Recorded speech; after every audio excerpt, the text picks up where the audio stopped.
Part 21, If Oak Trees Could Talk. It's been a couple of weeks since I've posted a video If Oak Trees Could Talk, so for those of you who have been faithful to follow my video blogs, I'm truly grateful that you're hanging in there with me. My family and I had a wonderful vacation to Panama City, Florida, and had lots of fun in the sun. The trip was a celebration of sorts, as my husband's and my 35th wedding anniversary is in this month.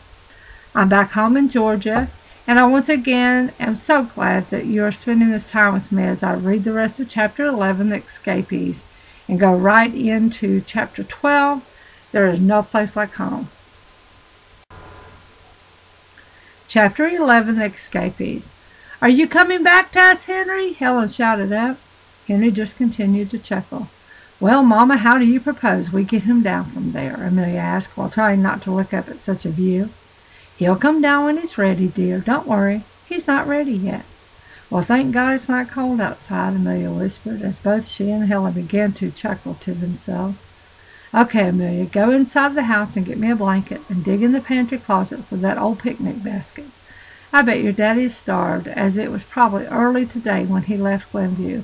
I'm sure he missed his wonderful bland meal that he was getting on a regular basis.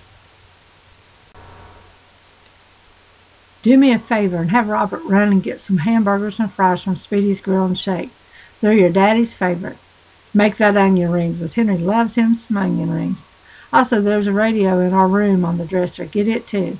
You might have to check the batteries are good. The batteries are dead. Look in the drawer beside the refrigerator. There should be some good batteries in there." "Mama, are you serious? You seriously want Robert to go get food so that you can have a picnic out here under the old oak tree with Daddy's bare bottom shining brighter than the moon itself? What if he is more ill than we think, Mama?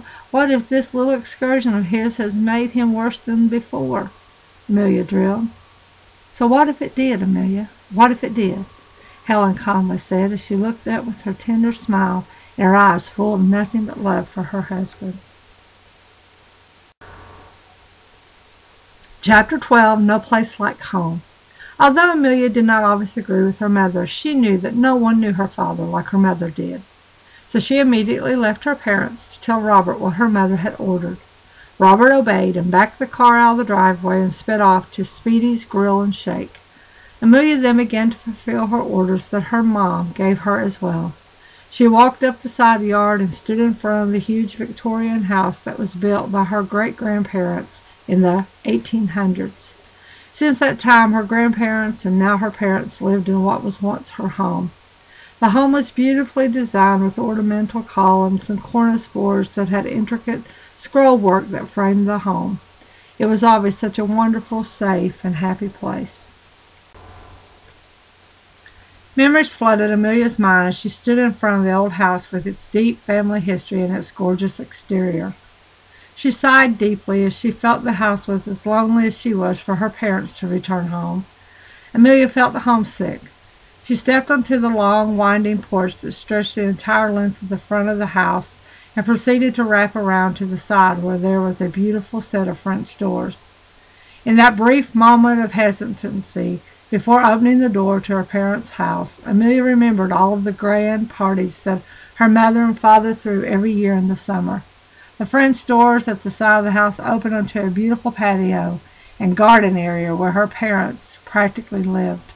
Gorgeous beds of roses and camellias lined the ornamental wrought-iron fences, and white wooden trellises were laden down with gorgeous green vines.